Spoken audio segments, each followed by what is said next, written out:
morning! Isang mapagpalang Lunes ng umaga sa bawat isa. Samahan niyo po ako sa isang pagbubulay-bulay sa ating Panginoon, sa salita ng ating Panginoon, sa pamamagitan ng ating pang-umagang devotion.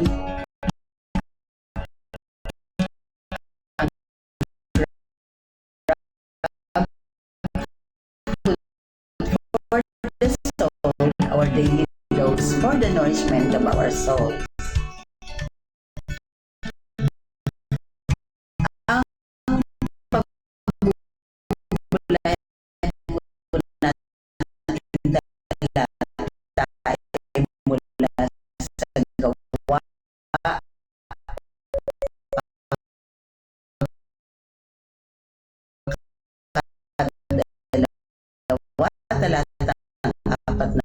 ito, na ganito po ang sinasabi.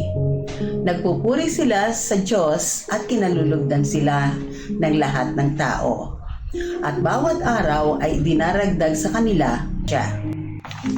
Sa Banata po, 2, mga gawa, ay nakalapo doon ang tungkol sa pagsasama-sama ng mga alagad at mga tagasunod ng Panginoong Yesus Nang dumating ang banal na espiritu sa kanila ng ika-50 araw pagkatapos na muling mabuhay ang ating Panginoong Hesus. Ito ang araw ng Pentecostes. Kaya marahil dito kinuha ng mga ebanghelikong iglesia na nagdaraos ng 50 gabi-gabing pagsamba na tinawag na Pentecostal services. Pagkatapos ng Easter Sunday o Linggo ng Pagkabuhay. Ang mga alagad ay nagkakatipon-tipon sa isang bahay sa Jerusalem nang dumating ang Espiritu Santo na tila mga dilang apoy na pumatong sa kanilang mga ulo. Dahil doon, lahat sila ay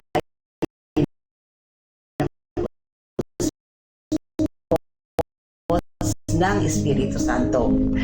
Mula noon, nagbago ang kanilang mga buhay. Mayroong kapangyarihan at otoridad ng Espiritu Santo. Nakapagpapagaling din sila ng mga may karamdaman dahil sa kapangyarihan ng banal na Espiritu. Pista ng mga linggo o araw ng Pentecostes noon at ang mga Hudyo na mula sa iba't ibang lugar ay nagtungo sa Jerusalem. Dito nila narinig na nagsasalita sa iba't ibang mga wika ang mga alagad dahil sa kapangyarihan ng banal na Espiritu. Dito rin nagsermon si Pedro at dahil doon 3,000 lalaki ang sumampalataya sa Panginoong Hesus at nagpabautismo. Muli ko mong babasahin ang talata natin kanina mula sa Gawa 2, ngunit idaragdag ko po ang 46. So ganito po ang sinasabi.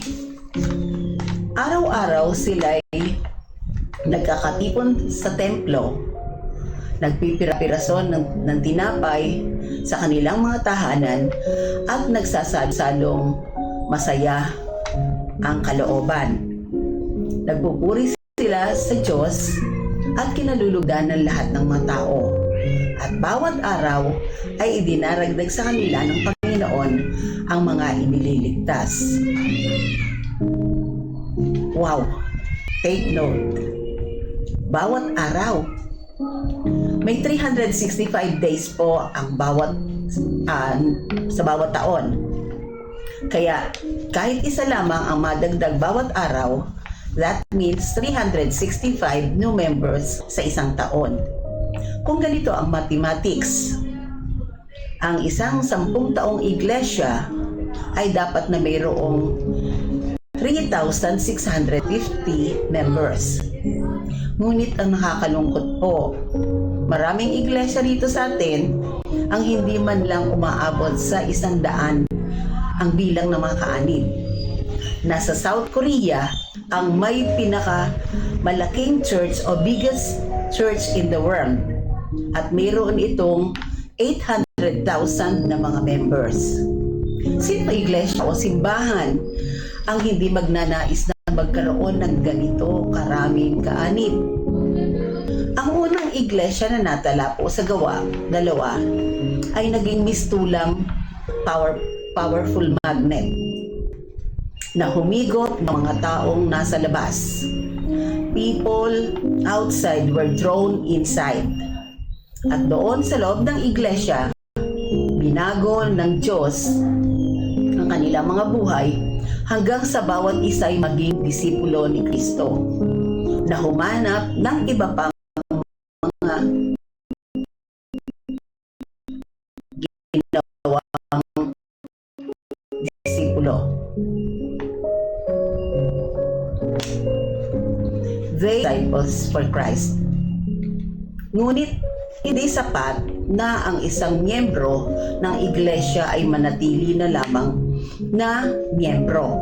Kinakailangan po siyang maging disipulo ni Kristo na hahanap din naman ng iba na magiging disipulo.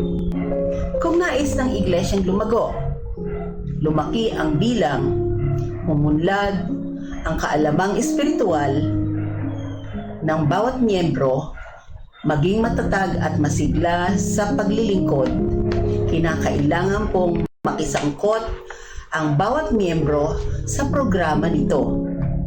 Huwag lang basta maging tagamasid, tagapalakpak, tagatango.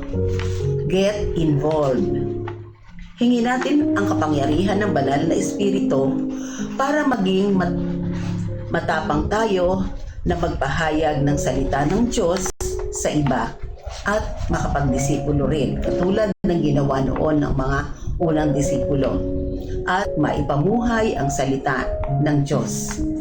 Hindi po mahirap gawin yon kung hihingin po natin ang banal na espiritu na tayo ay pupusin at nang tayo maging matapang sa pagsasalita sa iba ng tungkol sa Kanya. Tayo po ay manalangin. Panginoon, salamat po sa mensaheng iyong inihatid, na nawa kami po, ang bawat sa amin ng mga miyembro ay wag lamang maging mga miyembro na tagapakinig at taga-masid lamang, kundi gawin niyo po ang bawat isa ay maging disipulo niyo na in the long run naman, Panginoon, ay magdidisipulo rin po ng iba para po lalong tumatag ang pananampalataya ng mabawat miyembro sa isang iglesia at lumago, hindi lamang po sa bilang, kundi lumago ang buhay espiritual ng bawat isa. Dalangin din po namin sa araw na ito na samahan niyo po ang bawat isa sa amin, lalo na ang mga nakikinig ngayon, na sila po, Panginoon, ano man ang kanilang tutunguhin sa trabaho man o sa eskwelahan, ang iyong pong patnubay ang ipagkaloob sa kanila. Sa mga kapatiran po o nakinig na may karamdaman, ang iyong pong makapangyarihang paghaplos at pagpapagaling ang ipagkaloob niyo sa bawat isa. Sa mga mayroon pong mga kabagabagan at mga suliranin, kayo din po ang humipo at magbigay ng kalutasan sa mga problemang kanilang dinadala. Binabalik po namin ang lahat ng pagpupuri at pasasalamat sa pangalan ng aming Panginoong Hesus. Amen. Papuri at pasasalamat sa ating Panginoon. Nawa ay sa ating paghayo ay tulungan nawa tayo ng Panginoon na tayo ay maging masigla sa gawain niya. A friendly reminder po sa bawat isa, be Christ-like in your workplace today. Umayo at maglingkod. Hanggang sa muli nating pagbubulay.